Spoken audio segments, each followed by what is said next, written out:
Good afternoon, everyone. It is Saturday, February the 29th, 2020. It is currently 2:03 p.m. Central Time. And well, I am back live on the air for the Theology Central podcast. If you're listening to us live, thank you very much. If you were listening to our previous live broadcast, we were live on the air just, 15 minutes ago, 20 minutes ago. I was a little concerned. In fact, let me look right now. I was a little concerned because in that program, I was playing an interview from Al Jazeera Television, and I was playing the audio, and then I was commenting. And to do so, when I play the audio, I turn off my microphone, play the audio, and then when I'm ready to interrupt, I hit pause, and then I turn the microphone back on. And I was almost convinced that I did about 15, 20 minutes of commentary, and the mic wasn't on. I went back and listened, and far as I can tell, the mic came back on every time I was speaking. So hopefully that worked out. But if you'll notice, I kind of ended that program a little abruptly. It wasn't a smooth conclusion. I didn't really, transition from all my commentary to a nice, smooth conclusion to that live broadcast. And the reason it ended abruptly is, well, I'm sitting here at Victory Baptist Church, and where I'm sitting, there are two windows. And as I was talking, I kept seeing this car kind of pull into the parking lot of the church, pull back out of the parking lot of the church, pull back into the parking lot of the church, pull back out. And I'm like, what is going on? I'm like, that they must need something. Maybe they're looking for something. Now, I'm thinking this as I'm trying to talk. I'm trying to talk and offer commentary about this pastor and President Trump and politics and Christianity and historical Christianity and the redefining of Christianity.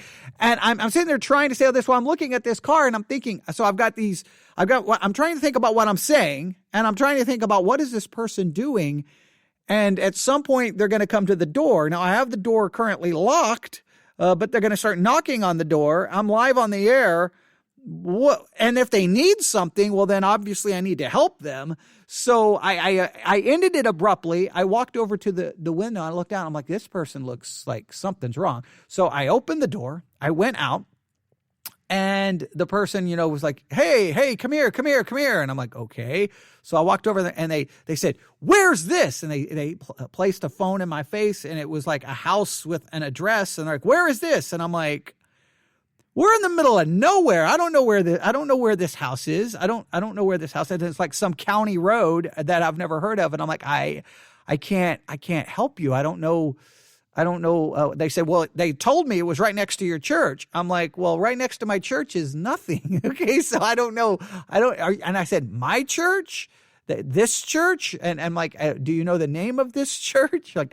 So, and then all of a sudden, as I'm talking to this person, I'm looking over, and this empty field that's next to her, here's some person walking across this empty field towards us. And I'm like, okay, why is this person walking this way? What's going on? And then this person walks up and says, hey, you're looking for us. And I'm like, what is going on? So finally, they were the two people looking for one another.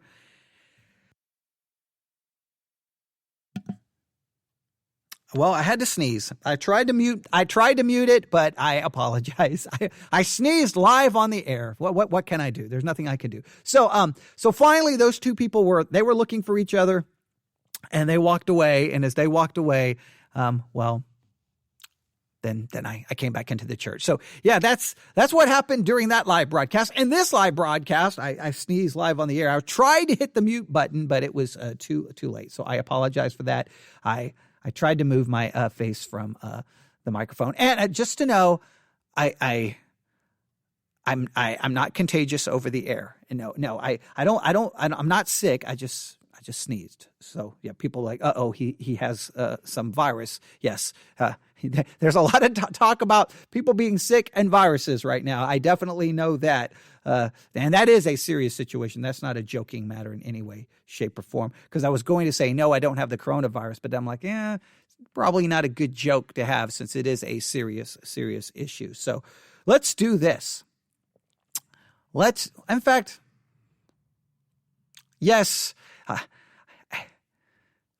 man, there's so much here I want to talk about. I don't even know which direction to go in right now. What we're going to do, I think we're going to do this. I'm out here at the church. Obviously, I'll be back here tomorrow for our Sunday morning worship service, and we are currently in the book of Romans. And in the book of Romans, we have made it to chapter 4. Now, if you look at this section in the book of Romans, this is kind of what you'll see. In Romans chapter 3 and the section we just concluded, we kind of have this idea of the doctrine of justification being explained. We kind of are given a theological teaching on what the doctrine of justification is, what we should believe about justification, and so we have justification explained. But in the book of Romans, Paul goes from this explanation of what justification is, and then in chapter 4, he moves to illustrate justification. We're going to have justification illustrated. We had justification explained in chapter 3, and then chapter 4, we're going to have justification illustrated. And if you look carefully at chapter 4, he's going to use the life of a very important person in the Old Testament. He's going to use that person's life and as an illustration of justification. He's going to illustrate justification and the life of a very important person, and that person is Abraham. Look at Romans chapter 4, verse 1. What shall we say then that Abraham our father as pertaining to the flesh hath found? All right, so he's been talking about justification, and now he's going to say, okay, what shall we say then that Abraham our father as pertaining to the flesh hath found? Now, it's just interesting because if you're looking at chapter 3, you're like, well, wait a minute. He doesn't mention Abraham. And then all of a sudden, what shall we say then that Abraham our father as pertaining to the flesh hath found? All of a sudden, it's like a hard right turn. Boom! Let's look at Abraham. It's interesting the way that's translated. It almost seems disjointed, but yes. So he's going to talk about Abraham, and this is what he says. Verse 2, for if Abraham were justified by works, he hath whereof to glory, but not before God. So he's like, okay, let's talk about Abraham. If Abraham, now he's just told us that we are not justified by works. When he was explaining justification to us in chapter 3, Paul made it very clear that we are not justified by our works.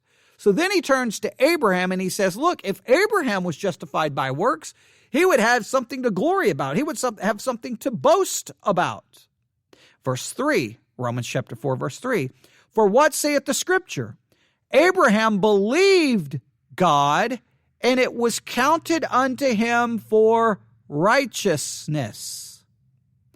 Abraham believed God, and because of that belief, it was counted unto him for righteousness. His belief, that faith ultimately led to him to being accounted as righteous. In fact, it was counted for him as righteousness, I think is the way the King James puts that. Let me look again. Abraham believed God, and it was counted unto him for righteousness. Now to him that worketh is the reward not reckoned of grace, but of debt. But to him that worketh not, but believeth on him that justifieth the ungodly, his faith is counted for righteousness. So you see, he believed, counted righteousness. Righteousness is accredited. Righteousness is counted towards you by belief, not by works. And he uses Abraham as the illustration of this. Abraham is counted righteous, not because of anything he did, because if he did something to be counted righteousness, then he could boast, and he would be counted righteousness almost as a debt. He did good, and so now he's being paid back for what he did. But no, he was counted righteousness by belief, right? So he mentions Abraham there, and then he goes to David. If we'll skip David for now, go to Romans chapter 4, verse 19. Cometh this blessedness then upon the circumcision only, or upon the uncircumcision also? For we say that faith was reckoned to Abraham for righteousness. Had nothing to do with circumcision or uncircumcision. It was his faith that made him righteous, not his circumcision. Romans chapter 4, verse 10. How was it then reckoned? How was it then reckoned? When he was in circumcision or in uncircumcision? Not in circumcision, but in uncircumcision. So while he was in uncircumcision, he was counted righteous because of faith. So it had nothing to do with circumcision or uncircumcision. Verse 11, he received the sign of circumcision, a seal of the righteousness of the faith, which he had yet being uncircumcised, that he might be the father of all them that believe, though they be not circumcised, that righteousness might be imputed unto them also. And how is righteousness going to be imputed to them also? Not by circumcision, but by faith. Verse 12, and the father of circumcision to them, and the father of circumcision to them who are not of the circumcision only, but who also walk in the steps of that faith of our father Abraham, which he hath being yet uncircumcised.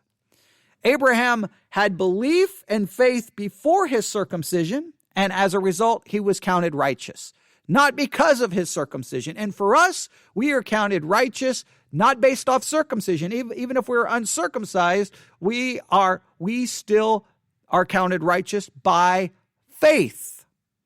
So he illustrates justification by using the life of Abraham, by declaring to us that Abraham could not boast because he was declared righteous not by works, but by faith. That it had nothing to do with circumcision or uncircumcision because he was declared righteous by faith, and the same is true of us. So Abraham becomes the illustration of being justified by faith, being accounted righteous by faith. That Abraham becomes the illustration of that. Now, here is the biblical difficulty. There is Abraham number one. I'm calling this two Abrahams because this is the Abraham of the book of Romans, used as an illustration. But another New Testament writer is going to come along, and they're going to use Abraham, and we're going to call this Abraham number two. Now, yes, they're using the same person, but I'm calling them Abraham number one and Abraham number two because they are being used to prove what appears to be two contradictory concepts. Let's consider. Let's go to the book of James.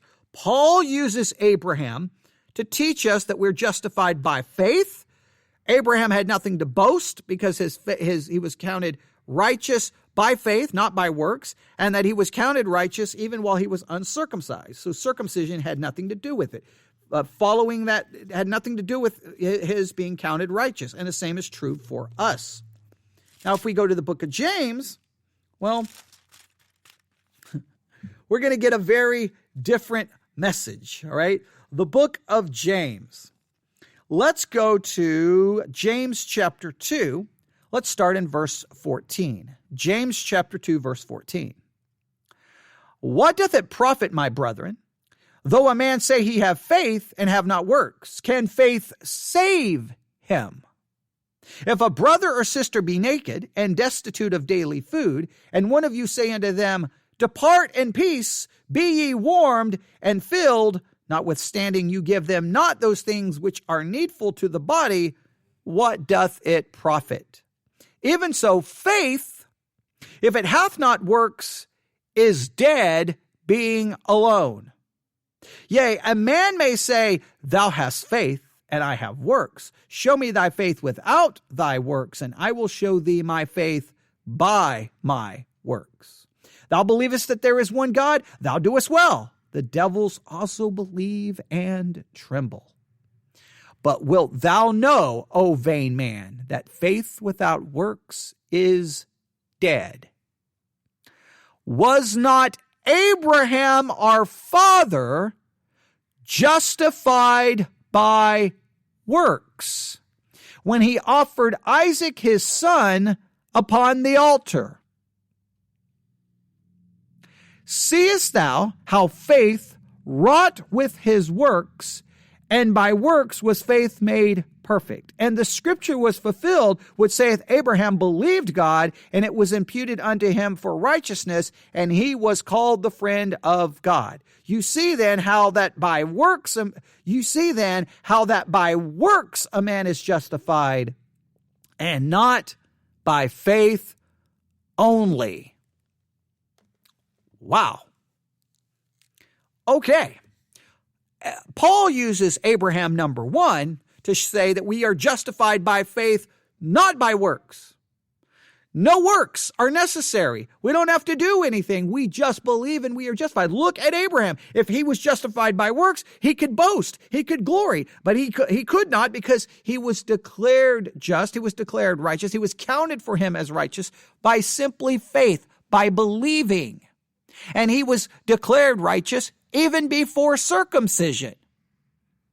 So circumcision has nothing to do with it. Paul drives that point home. He uses Abraham to illustrate the truth that Paul taught and preached in the previous chapter, which is we're not justified by works. We're not justified by works. We're not justified by works. We're not justified by works.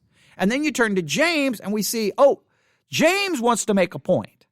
James wants to make a point that we're not justified by faith only. That if there are no works, then we're not justified. We have to have works. Right? I mean, that's what James seems to be saying. I'm just trying to go with exactly how the text says. We're not justified by faith only. He literally says that. We are justified by works and not faith only. And he uses who to prove his point? He uses Abraham. So we have Abraham number 1, or we have the Abraham of Romans, we have the Abraham of James, and used to illustrate two apparently very different things. Now, what do we do with this? This is going to require a lot of work. Now, in the book of James, and the goal here, just make sure you know, the goal here is I'm going to be preaching on this tomorrow. So I'm thinking about this. I'm trying to figure out how to even approach this. And so I am just turning on the microphone to kind of share in you my sermon prep. Okay. Trying to share with you my struggle here. And I think one of the key elements here is going to be a timeline. I'm thinking a timeline is going to be critical to any kind of biblical resolution of this, all right? And I think this is very important. If we go to the book of James, he picks up the story with Abraham in verse 22, or verse 21, and he picks up the story of Abraham by focusing on, was not Abraham our father justified by works when he offered Isaac his son upon the altar? Now, here's the timeline question. Paul seems to indicate that Abraham was declared righteous by his faith. It was counted unto him righteous by his faith. When did that occur? When did Abraham believe God and it was counted unto him for righteousness? When did that occur? Do we have something in the Old Testament that gives us a timeline? This is when it occurred. James picks up the story with Abraham offering up Isaac. Now, was he already declared righteous before this event, or was he declared righteous after this event? If you look at the way James tells the story, and I'll pick it up again in verse 21. Was not Abraham our father justified by works when he had offered Isaac his son upon the altar? He has Abraham's justification occurring with the offering up of Isaac. Paul seems to be, and I think the timeline will bear this out. Paul has Abraham's justification way before offering up Isaac. So when was he justified? Verse 22. Seest thou how faith wrought with his works, and by works was faith made perfect? And the scriptures was fulfilled, which saith Abraham believed God, and it was imputed unto him for righteousness, and he was called the friend of God. So what it seems, James seems to take the story, he believed and it was counted righteous, but that was almost a a promise. That was almost a prophecy, and that was fulfilled when he offered up Isaac. When he offered up Isaac, then he was justified. The other was almost a promise of justification. The justification occurs when he offers up Isaac. I think that's a very fair reading of how James is trying to put it. And then to re-emphasize the point, James ends this section with a very powerful verse. Verse 24, James 2:24. You see then how that by works a man is justified and not by faith only. So James seems to make the argument, hey, Abraham wasn't truly justified until he offered up Isaac. That's when faith was made perfect. That's when the whole situation came together. Until then, he was not truly justified. Paul seems to argue, no. He was justified before any work was done, without any work. He did it before any work. He did it before any work. He did it without any work. He didn't need any work. That seems to be the way Paul handles it. James comes along and says, no. He may have believed, but there was no justification until he offered up his son Isaac. All right, so we could look at a timeline. James seems to be aware of said timeline and doesn't care. James seems to go, okay, yeah, he believed in it, was counted him righteousness, but that wasn't fulfilled until he offered up Isaac. Because we're not justified by faith only. Faith only doesn't save us. Faith only doesn't justify us. Okay, so, all right, so James seems to be aware of the timeline, doesn't care about the timeline. So that's not very helpful. All right. Now, I know how most Christians would jump in right here. Oh, it's so simple. I don't know why you're so complicated, why you're making this so complicated. It's very easy. Let me explain how it's easy. You see, you're justified by grace alone, through faith alone, because of Christ alone. However, or I like to do it this way, you're justified by faith alone, you're justified by grace through faith because of Christ alone. Just believe and it's counted unto you for righteousness. But, right, just throw out everything I just said. If you don't do works, don't do enough works, don't do the right works, you prove you were never justified. So this assurance of your justification is not the finished work of Christ. It is your works. That's your assurance. That is your proof. That is your evidence. So you better work. If you don't work, you're never justified. Well, this slides very quickly into almost a Catholic mindset of two justifications. You have an initial justification that may be by faith. You have a final justification that will be determined by your works. We almost have two justifications. Our initial justification is by faith. However, if we're going to truly be saved, we better have works, because by just believing is not enough. You better have works, because if you don't have works, you prove you were never justified. You end up almost in the same system. So am I justified by faith alone, grace alone, Christ alone? Yes, but you got to have works. And if I don't have works, then I'm not justified. Yeah, because if you're justified, you'll do works. So without works, I can't be justified. No, because then your justification is not real. Well, I thought justification was a legal declaration by which God just declares me righteous because of the passive and active obedience of Christ being accredited to my account. So why would I need work if my justification is something God does upon me? He declares to me. He doesn't do anything in me. He just declares. Well, no, you see, if you're going to be justified, you're going to be sanctified. And if you're not sanctified, you're not justified. Okay, well, how much sanctification do I need to prove that I'm justified? Can you tell me how many works do I have to do? Do I have to offer up my son as a sacrifice or my daughter as a sacrifice? Well, no, but you have to do, okay, what do I have to do? Well, you've got to do A, B, C, D, E, and they'll give you the list of things you have to do. Okay, what if I don't do those perfectly? Well, if you don't do them perfectly, you still may be justified. Well, how imperfectly can I go? What if I only do 20% of them? Well, now you're just being silly. No, I'm not being silly, because this is the most important question that any human being could ever ask is, how do I know I'm saved? And you're telling me the way I know I'm saved is I got to look at my works. I got to look at what I do. And if I do, so the idea that this is not complicated All James is saying is that if you're truly justified, then you will do works. That's not even the way he explains it. He seems to imply that Abraham wasn't justified until he did works, and that we're not justified by faith only, that we have to have works in order to be justified. And you're arguing, well, no, we're justified by faith only. However, you have to have works as evidence that of your justification. If you don't have the works, then you were never justified, meaning I have to have works. And if I don't have works, I'm not justified. So how can you say I'm justified by faith only? I've raised these questions a million times, and we're going to keep coming to these questions over and over because we have Abraham used in two very radically different ways. Now, I'm going to throw out a theory. I've thrown out this theory multiple times. I'm going to throw out this theory one more time. Is it possible that we do have two justifications? Now, listen to me carefully. I'm not going with the Catholic concept.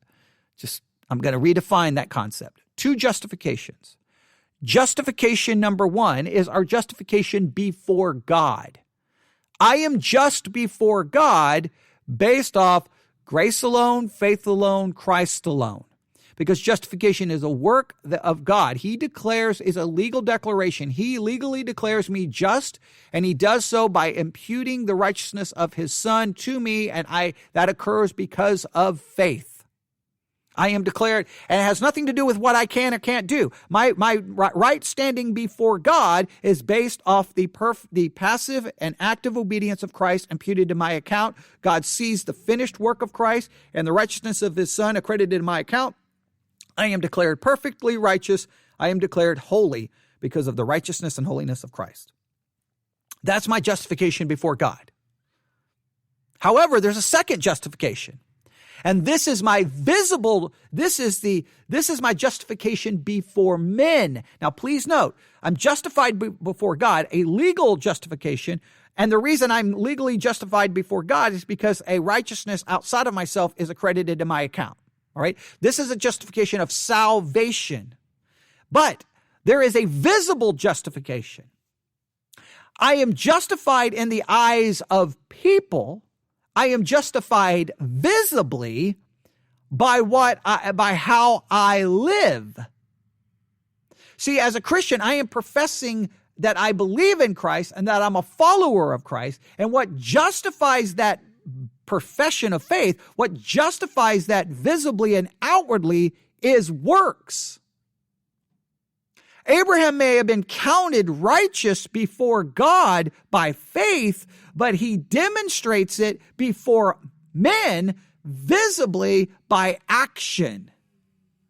And I think that's a major argument there in James is show me your faith by your works.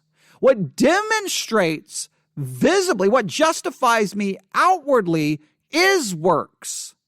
What justifies me before God is the works of Christ. My salvation my justification before God, my salvation before God is all about the work of Christ. My earthly justification, my earthly, proof of my faith is shown by my works. I'm trying to separate those two. There's a justification before God and there's a justification before people. There is a spiritual, heavenly justification before God and there's an earthly, people-focused justification before men. And if you look at that section in James says, show me your faith. You tell me you have faith. I'll show you my faith by my works. Yes, before other people. You're trying to be justified in the eyes of other people, so that other people can see that you do have faith by your actions. Because faith, if you truly believe, there should be actions that demonstrate it. But it doesn't become some kind of test to determine if I'm saved or not saved, because there's no way to create a test that would ever accurately be able to demonstrate it. Because if I break one law, I'm guilty of all law.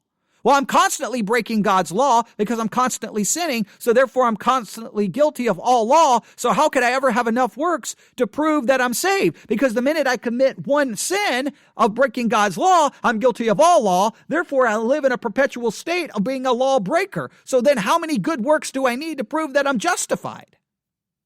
It becomes some weird grading scheme, like some weird grading scheme that you can never articulate.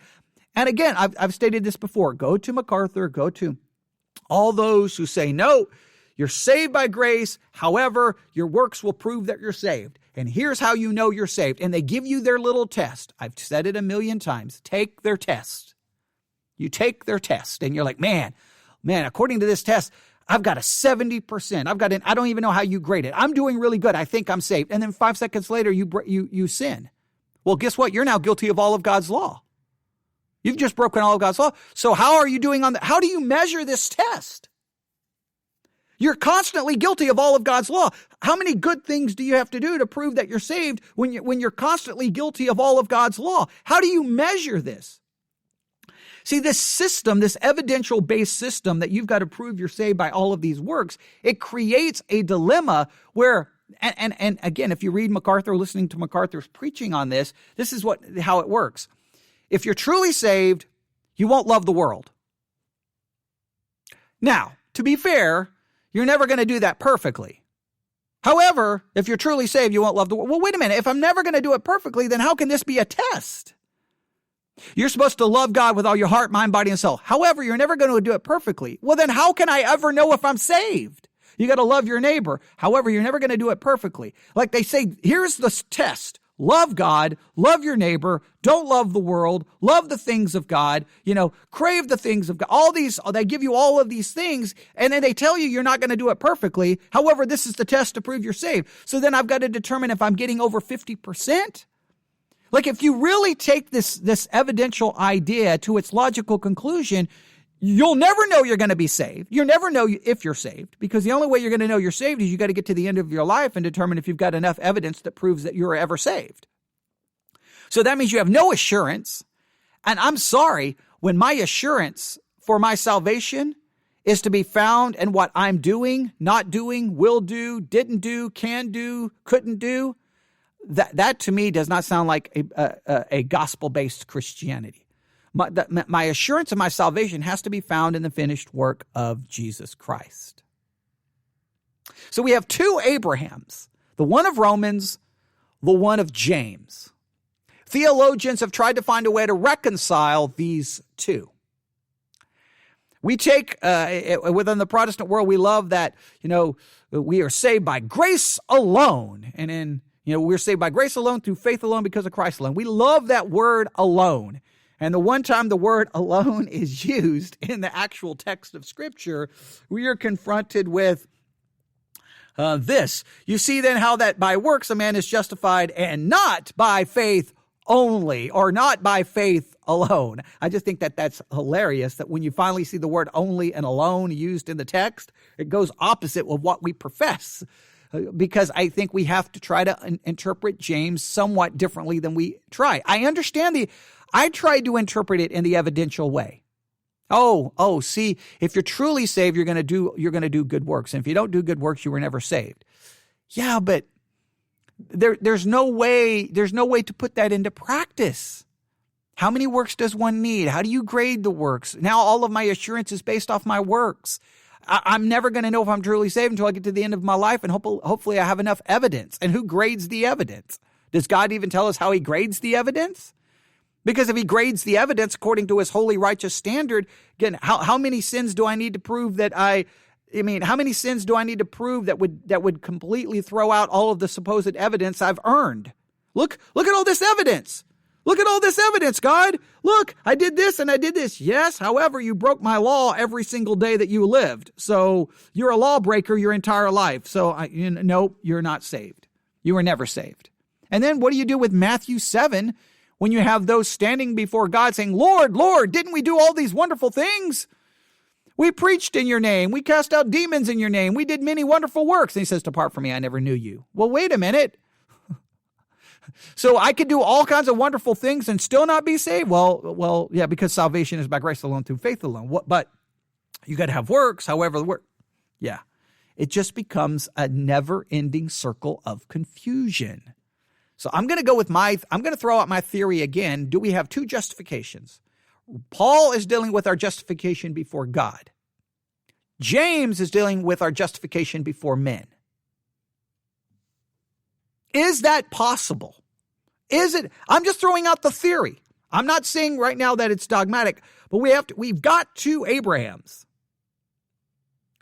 Abraham of Romans, Abraham of James. There, I'll leave it in your hands.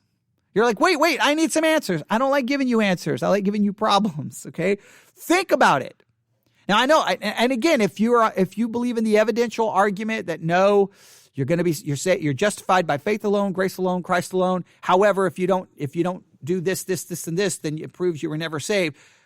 I'm sorry, that view just no longer works for me. I taught that view, believed that view. There's no practical way to make it work. There's no practical way to make it work, because ultimately what you're saying, this is basically what you say. Well, if you say you're a Christian, you go to church, you try to act like a Christian, you're okay. You basically limit the evidential, you limit the evidence to such a low level that almost everyone can be saved, or you keep it at such a high level that if you're honest, no one is saved. Or you make all these like weird, like I'm going to grade it on a curve. And how do you grade it? Again, well, you've got to do works to prove that you're saved. Yeah, but so how many works do I have to do? What works do I have to do? And how does my constant sinning throw out the evidence? If I'm constantly sinning, does that not become a part of the evidential discovery process? Well, you did 8 good works. However, you broke God's law 5,222 billion times. Okay, well, you're lost. Is it a scale? And can't an outward work be done, but the outward work be void? Obviously you can do outward works and not be saved. Matthew 7 points that out. So then how do you judge the outward work versus the inward reality? Like you would have no way to be able to determine what evidence. You would not even be able to compile a way to judge evidence. The evidential thing makes no sense. All right, I'll stop right there. All right, thank you for listening. Special live broadcast of the Theology Central podcast. Yes, I apologize for sneezing at the beginning. I hope I got the mic muted. I hope I did. If I did not, well, here's the thing. The minute I hit the stop button, here's literally what will happen. The minute I hit the stop button, this podcast is then made available on like every podcasting platform on the face of the earth within seconds. In fact, I will hit stop. I will walk over here to pick up my iPad, and within seconds, I'll start getting notifications from all the podcast apps that I have on my iPad saying Theology Central, new episode, Theology Central, new episode, Theology Central, new episode. And once that occurs, then it's impossible for me to go back and try to remove that from all of the different platforms. So we're going to have to leave the sneeze in. All right. I apologize. All right. We'll stop right there. Give me your thoughts on the two Abrahams. newsif@yahoo.com, newsif@yahoo.com, newsif@yahoo.com. Let's talk some doctrine and theology. Let's talk. Email me. I love to discuss theology. So tell me your thoughts. If you're strong on the evidential side, you can send me that view. I know that view. I would just really challenge you to really take it to its logical conclusion. Really think it through, and I think you'll see the evidential argument sounds so good, but it's a deck of cards. It's just you got a deck of cards. You've got a house of cards, I should say, made out of a deck of cards. You take a deck of cards, you make a house, and you pull one card out, and it all comes just tumbling down. That's what it is. It's just it's a house on sand. It wants any scrutiny, any questioning of it, the system falls apart. The system falls apart, and if you say, well, you're not representing that view accurately, listen to me carefully. And not only did I teach it, I have posted and told my church to read all the books by MacArthur, the Gospel According to Jesus, all of them, and I have played his sermons where he gives his test, his 11 or 13 tests, how to know if you're saved. And we considered those tests, and we're like, if you take these tests to the logical conclusions, no one's going to be saved because no one can follow these perfectly. And then they try to make it like they make the claim, you have to do this to show you're saved. However, no one's going to do it perfectly. So then how do you measure partial? Like, here's your test. No one's going to get it all right. Well, then you have to start trying to grade the test in some kind of partial success. Like, you're not going to get 100. So how do you grade it? And again, let me state it again. Every time you break God's law, you're guilty of all of it. And we sin continually. I don't even know how you would compile evidence to prove you're saved. I think that becomes such a game that anyone who thinks it through logically, I think they have to abandon it. I think they have to abandon that whole system. They have to abandon it. There's no other way. All right, well, I don't know what we're going to do with it at church, but we've got to figure this out, and we're going to try our best. It's probably not going to go well, but we're going to try our best. So please pray for us that we can handle the text of Romans as accurately and as carefully as we can. We compare it to James as accurately and fairly as we can, and that we do so to find truth, no matter who we may offend. All right, thank you for listening. Have a great day. God bless.